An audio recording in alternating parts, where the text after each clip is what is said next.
Hello everyone, आज हम class 12th wave optics से मोस्ट इंपॉर्टेंट डेरिवेशन देखेंगे। हम देखेंगे intensity at any point on screen in Young's double slit experiment. ठीक है, ये डेरिवेशन पेपर में कई बार ही आई है, तो आपको इसको एज इट इज़ पेपर में लिख के आना है और आपको फुल मार्क्स मिलेंगे। तो आइए स्टार्ट करते हैं। सबसे पहले हम क्या करेंगे, पहले मैं आपको सेटअप समझाती हूँ, उसके बाद स्टेटमेंट बताऊँगी लिखना कैसे है। ठीक है, क्योंकि आपको डेरिवेशन में स्टेटमेंट के भी मार्क्स होते हैं। ठीक है, यहाँ पे देखिए मैंने क्या लिया है, दो स्लिट्स लिए हैं। ठीक है, और इन दोनों के बीच का जो डिस्टेंस है वो है स्मॉल डी से डिनोट किया है। ठीक है, और ये आपकी स्क्रीन है। ठीक है, अब स्क्रीन से और इन दो स्लिट के बीच में जो डिस्टेंस है वो है कैपिटल डी। ठीक है, इतना क्लियर है। अब यहाँ पे जो ये पॉइंट्स हैं, इन दोनों का, ये दोनों क्या कर रहे हैं, एक पी पॉइंट पे आके मीट कर रहे हैं। इतना क्लियर है। अब देखिए स्टार्टिंग कैसे होती है। अब देखिए कोई भी वेव होती है उसको हम y1 से डिनोट करते हैं। ठीक है, y1 से हमने जब डिनोट किया तो ये क्या हो जाएगा, y1 equal to a sine omega t. ठीक है, टी क्या है, टाइम है आपका। ठीक है, और यहाँ पे क्या है, a क्या है आपका, एम्पलीट्यूड है। इतना क्लियर है। अब देखिए इसी तरह ये y1 ये वाला है। ठीक है, आपका y1 ये है और y2 ये है। इतना क्लियर है। यहाँ पे ये डिस्टेंस है, ये आपको मैं ये एक्स डिनोट कर देती हूँ। इतना क्लियर है। अब देखिए इसके बाद क्या है, y2। ठीक है, अब y2 जो है आपका वो ये वाली वेव है। ठीक है, जब ये वाली वेव गई होगी यहाँ पे तो ये क्या हो जाएगा, a2 sine omega t plus यहाँ पे फाई लगा होगा। फाई क्या है आपका, कांस्टेंट। आपका फाई जो है कांस्टेंट फेज डिफरेंस है। ठीक है, फाई क्या डिनोट कर रहा है, कांस्टेंट फेज डिफरेंस। इतना क्लियर है। a1 एंड a2 क्या एम्पलीट्यूड्स हैं। इतना क्लियर होगा आपको। अब देखिए आपको जैसा पता ही है कि बाई सुपर पोजिशन प्रिंसिपल आपका y1 और y2 क्या हो जाएगा, इक्वल हो जाएगा y के। ठीक है, तो y equal to y1 plus y2, मतलब जो दो वेव आपस में क्या करती हैं, जब सुपर इम्पोज करती हैं तो वो एक तीसरी वेव का फॉर्मेशन करती हैं, जो कि क्या होता है, इन दोनों का सम होता है। इतना चीज़ पता है आपको। ठीक है, ये हमारा सुपर पोजिशन प्रिंसिपल में हमें ये पढ़ते हैं। ठीक है, इसके बाद देखते हैं तो y इक्वल टू क्या हो गया आपको, जब हमने y1 और y2 को ऐड ऑन कर दिया तो हमें क्या मिला, a plus sine omega t plus a2 sine omega t plus phi. इतना क्लियर है।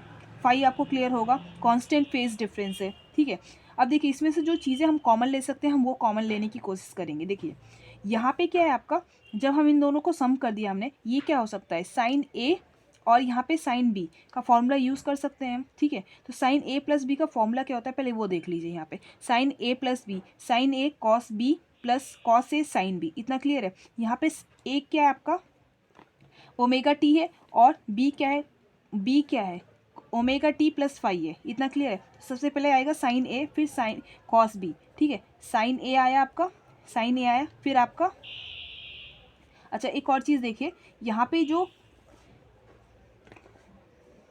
साइन ए और साइन बी है, ये वाला जो ये जो टर्म है आपका, ये मैंने पहले यहाँ लिखा हुआ है। ठीक है, देखिए मैं आपको क्लेरिफाई करके बताती हूँ।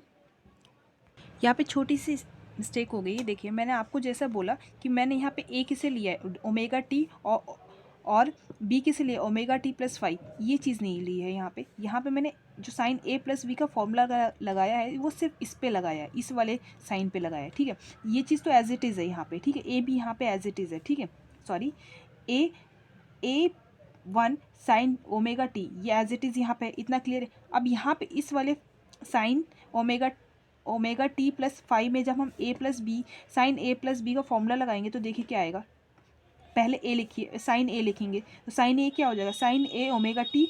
ठीक है, उसके बाद कॉस बी, तो कॉस बी क्या होगा आपका, कॉस फाइव हो जाएगा। इतना क्लियर है। उसके बाद देखिए कॉस ए, तो कॉस ए हो जाएगा आपका 2 cos ओमेगा टी। उसके बाद बी क्या है आपका, आपका साइन फाइव हो जाएगा। इतना क्लियर है। ये कहाँ से आया, ये जो टर्म है ये बिल्कुल ये चीज़ यहाँ पे यूज़ की है। इसके बाद देखिए अब हम इसमें से कॉमन क्या ले सकते हैं वो देखिए। इसमें से देखिए यहाँ पे इसके पास भी कॉस है। ठीक है, सॉरी, इसके पास भी साइन ओमेगा टी है और इसके पास भी साइन ओमेगा टी है। दोनों से हम साइन ओमेगा टी कॉमन ले सकते हैं, ले लिया हमने कॉमन। ठीक है, बचेगा क्या, ये वाला पोर्शन बचेगा, ये मैंने एज इट इज़ यहाँ लिख दिया। ठीक है, अब आगे देखिए यहाँ पे क्या करेंगे, y इक्वल टू क्या आ गया आपका। अब देखिए ये जो टर्म है आपका, ये इसको मैंने क्या किया, कांस्टेंट ले लिया। ठीक है, A plus A two cos phi को क्या लिया हमने, ए कंसीडर कर लिया है, ठीक है। क्या किया यहाँ पे, यहाँ आपको बेटर तरीके से समझ में आएगा। देखिए ये क्या है आपका A1 और A2 कॉस फाई, ठीक है। इसको मैंने क्या कंसीडर कर लिया है, इस वाले टर्म को मैंने A मान लिया, ये क्या बन गया, कॉस फाई बन गया। इतना क्लियर है। उसी तरह यहाँ पे भी A2 साइन फाई है, इसको मैंने कैपिटल A साइन फाई ले लिया। इतना क्लियर है। ये इन दोनों को हमने क्या किया, इसमें पुट किया, तो ये पूरा पोर्शन क्या बन गया आपका, A बन गया। ये कॉस फाई आ गया आपका, साइन ओमेगा टी आ गया, ए की जगह अब क्या आ गया, कैपिटल ए और sine phi cos omega t. इतना क्लियर है। ये वाई कैसे है आपको क्लियर होगा आई होप, ठीक है। इसके बाद अगेन हम साइन ए प्लस बी का फॉर्मूला लगाएंगे। अब कहाँ लगाएंगे वो चीज़ आपको ध्यान से देखनी है। देखिए अब यहाँ पे ऑलरेडी ये वाला जो पोर्शन होता है ना, जो साइन ए प्लस बी हम फॉर्मूला पुट करने के बाद लाते हैं, that is sine A cos B plus cos A sine B. ये ऑलरेडी हमें गिवन है, हम इसको शॉर्ट फॉर्म में लाएंगे, ठीक है। देखिए कैसे लाते हैं, y equal to A sine omega t cos A plus cos omega t plus sine है, ठीक है। तो यहाँ पे देखिए अब कोरिलेट कैसे करना है आपको। देखिए ये कॉस है, ये कॉस है, ये साइन है, ये साइन है, ये कॉस है, ये कॉस है, ये साइन है, ये साइन है, ठीक है। तो यहाँ पे ए क्या है आपका, ए है ओमेगा टी, तो ए आपको रिलेट कर पाओगे, ओमेगा टी है यहाँ पे, ठीक है। और कॉस क्या आपका फाई है, ठीक है। तो इससे हम क्या फॉर्मूला ये बना सकते हैं, ए आपका एज इट इज़ रहेगा, साइन ए प्लस बी आ जाएगा। यहाँ पे ए क्या है आपका ओमेगा टी और कॉस क्या आपका फाई है, ठीक है। थीटा मत मानिए इसे, ये फाई है आपका, ठीक है, ये फाई है आपका, ठीक है। ये पता चला आप यहाँ पे इसको थीटा कंसिडर करके चले हैं, ठीक है। तो ये आपकी इक्वेशन नंबर 3 हो जाएगी। अब आगे बात करते हैं। देखिए इसमें क्या करना है, देखो y equal to A sine omega t plus phi is a resultant wave amplitude A and phase difference theta amplitude. अब देखिए इसमें क्या बोला गया, ये जो हमारा थर्ड इक्वेशन है इसको थोड़ी देर साइड में रखिए। अब आपको एक चीज़ पता होगा कि आपका जो एम्पलीट्यूड होता है यानी ए जो होता है वो इक्वल होता है इंटेंसिटी के स्क्वायर के। ये चीज़ पता है, क्योंकि बहुत इंपॉर्टेंट है, यहाँ बहुत यूज़ होने वाला है, ठीक है। इक्वेशन बहुत इंपॉर्टेंट है, ये डेरिवेशन बहुत बार पेपर में आई है, इसलिए आपको ध्यान से समझना है। थोड़ी सी लेंदी है बट स्टिल आपको समझ में आ जाएगी, ठीक है। बस आपको ध्यान से देखना है। अब देखिए यहाँ पे हम क्या करेंगे, हमारी जो इक्वेशन नंबर फर्स्ट है और इक्वेशन नंबर सेकंड, इन दोनों का स्क्वायर करेंगे, उन दोनों को सम करेंगे और यहाँ लाएंगे, ठीक है। अब मैंने एक एक स्टेप सही से लिखा है, आपको ध्यान से देखना है। देखिए हमारी जो इक्वेशन नंबर फर्स्ट है, सेकंड है, वो कहाँ है पहले वो देखते हैं, ठीक है। देखिए इक्वेशन नंबर फर्स्ट हमारी ये है और इक्वेशन नंबर सेकंड हमारी ये है। इन दोनों का हमने क्या किया, स्क्वायर किया है। दोनों साइड चीज़ें हैं, इक्वल टू के बाद भी चीज़ें, तो दोनों का स्क्वायर करने में क्या होगा, जैसे इसको मैंने स्क्वायर लगा दिया और यहाँ पे भी स्क्वायर लगा दिया, इस पर भी स्क्वायर लगा दिया और इस पर भी स्क्वायर लगा दिया। देखिए यहाँ पे क्या आएगा, देखो यहाँ पे देखिए इक्वेशन नंबर फर्स्ट थी आपकी ए स्क्वायर कॉस स्क्वायर, इतना, ठीक है। और नीचे वाले में भी स्क्वायर आएगा, ए स्क्वायर साइन स्क्वायर हो जाएगा। इन दोनों को हमने ऐड करके एक साइड लिख दिया, ठीक है। अब सेम ये जो अपोजिट साइड वाले इनका भी तो स्क्वायर होगा, तो यहाँ पे क्या लगेगा, ए प्लस बी का होल स्क्वायर लग जाएगा। ए प्लस बी का होल स्क्वायर क्या होता है, A square plus B square plus 2ab, ठीक है। तो ए आपका स्क्वायर आ गया, बी स्क्वायर आपके आ गया कॉस स्क्वायर फाइव, ठीक है। उसके बाद 2ab कॉस फाइव, इतना क्लियर है। और उसके बाद नीचे वाले का जब स्क्वायर किया वो ऊपर आ गया, इतना क्लियर है। सारी चीज़ें कहाँ से आई हो आपको पता हो, ठीक है, पता चल गई हो, ठीक है। अब इसके बाद देखिए यहाँ पे ए स्क्वायर हम क्या कर सकते हैं, कॉमन ले सकते हैं। यहाँ ए स्क्वायर होना चाहिए, ए लिखा हुआ है, ठीक है। ए स्क्वायर कॉमन ले लेंगे, बचेगा यहाँ पे cos square plus sine square, ठीक है, इक्वल टू में ए का स्क्वायर 2a का स्क्वायर। इसमें आपका क्या कॉमन है, ये यहाँ पे क्या आ जाएगा आपका, यहाँ पे आपका ये आ जाएगा कॉमन, हाँ यहाँ पे कॉस स्क्वायर और साइन स्क्वायर कॉमन आ जाएगा, ठीक है। इसके बाद क्या बचेगा 2a1 a2 cos theta cos five, इतना क्लियर है। अब हमको पता है कि sine square plus cos square क्या होता है, 1 के इक्वल होता है। इसे 1 पुट कर देंगे तो क्या हो जाएगा, ये दोनों चीज़ें यहाँ पे ये वाली चीज़ और ये वाली चीज़ दोनों क्या बन जाएगी, 1 बन जाएगी। तो ए कैपिटल इक्वल टू क्या आ जाएगा, a1 का स्क्वायर प्लस a2 का square plus 2a1 plus a2 cos five, इतना क्लियर है। ये हमारी फोर्थ इक्वेशन कहलाएगी, ठीक है। अब क्या करेंगे, ये स्क्वायर ही इधर ले जाएंगे, रूट बन जाएगा, इतना क्लियर है।